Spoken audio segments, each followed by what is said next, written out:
Hey guys, happy weekend. So every weekend I pick a topic of the week that has come up a lot in conversation with my patients or my clients and just briefly sum it up in these little videos, hoping that it will help some of my clients and patients out there, but also just help anyone that's on this journey to a healthy lifestyle. So this week I decided I'm going to talk about a word that I hear very often, and that word is hunger.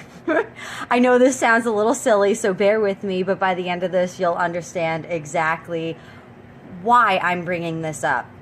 So we're going to talk about how to trust our body and how to feel that feeling of hunger and that feeling of fullness and what that means, because a lot of times the word hungry is thrown around when it's not really true hunger. So let's learn how to identify that.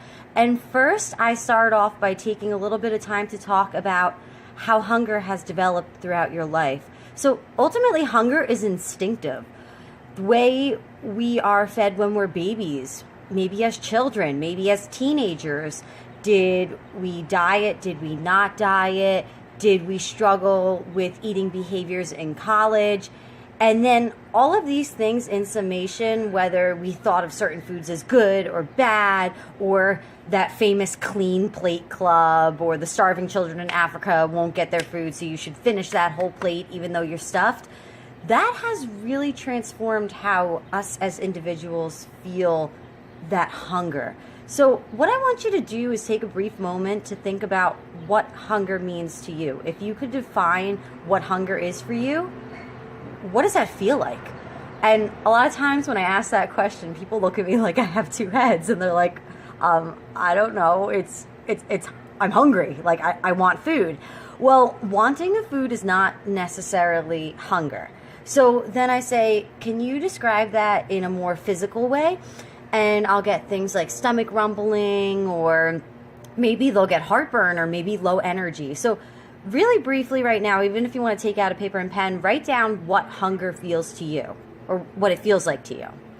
Then after this, I want you to really, really, truly think, do you feel that feeling every time you reach for food? Because chances are, if you're not feeling that feeling, there's another trigger present. So we have this thing called the hunger scale.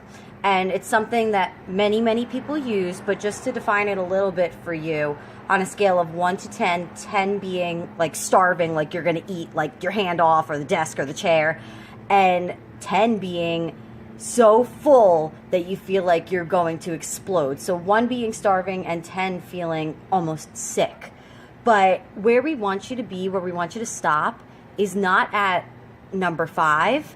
Number 5, well, I want you to stop at number 5. It's not at number 6. Number 6 is what we call full. And a lot of people stop when they are full. So that is distended, uncomfortable, bloated.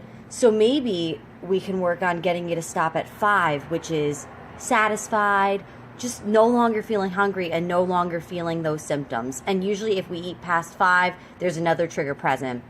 Now, the perfect time to eat, it could be at number 4, which you feel these little pangs of maybe just like a little stomach gurgling, but not much.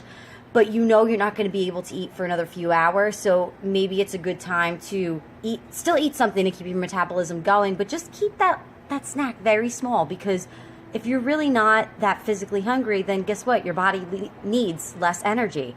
And so at that 2 and 3, which is hungry and maybe just a little, like not necessarily starving, but kind of very hungry, 2 or 3, that's the time that we really want you to eat. Because if we wait till we feel 1, that famished feeling, you're going to have no control over any of your decisions, and that's where we will eat too fast. We will lose sight of that feeling of satisfaction, and we will go to the point of fullness or even stuffed, just because our body has just been unregulated. So it's important to really pay attention to these stages. So number 1 is to the point where you feel like you're starving, like you want to eat everything. Number 2 and 3 is the ideal time to eat. That's just a hungry feeling. So those pangs, those symptoms that we talked about before. Number 4 is like that little tiny bit of hunger. It's like, yeah, well, I know it's time to eat, but I'm not super, super hungry, so just decrease that snack. And number 5 is just when you no longer feel the symptoms. And that's what I want you to get into the habit of, just stopping there when you no longer feel the symptoms. So, easier said than done, right?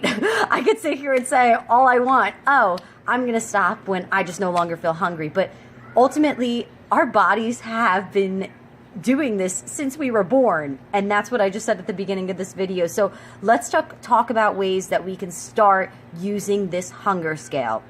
So we can take out a piece of paper and a pen, and we can write down how we feel before the meal, what time we are eating, and how we want to feel after the meal. And then after the meal, we can address it again and say, this is how I feel, this is what I ate, and ultimately this food satisfied, blah, blah, blah, blah, blah.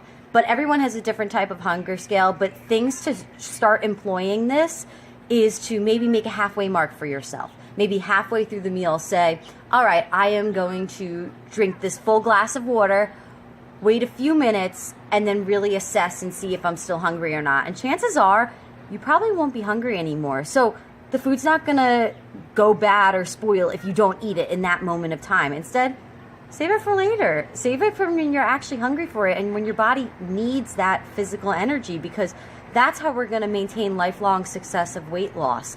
So it's not really ever necessarily about the food, although yes, like certain nutrients are important. A lot of times it's about how you use the food and your behaviors towards the food. And that's why using this hunger scale will ultimately lead to your success in developing new habits. So if you have any more questions about this, please comment below. Please shoot me a personal message. So a little more about me. I am a registered dietitian nutritionist. I work at a private practice in Allentown, New Jersey, and I absolutely am obsessed and I love my job. But I am also a group exercise instructor. I teach Tabata Boot Camp. I teach Zumba Kids. But another thing that I'm really, really getting into more and more and more, because it's allowing me to help anyone from anywhere in the United States. I'm a certified virtual health coach for a lifestyle change program that is successful.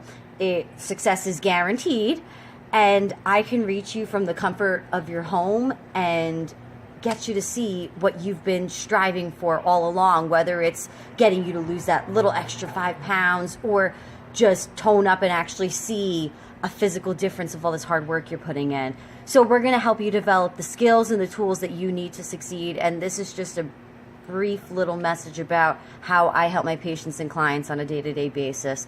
All right, I hope you guys are having a great, great weekend, and I will talk to you next week. Bye.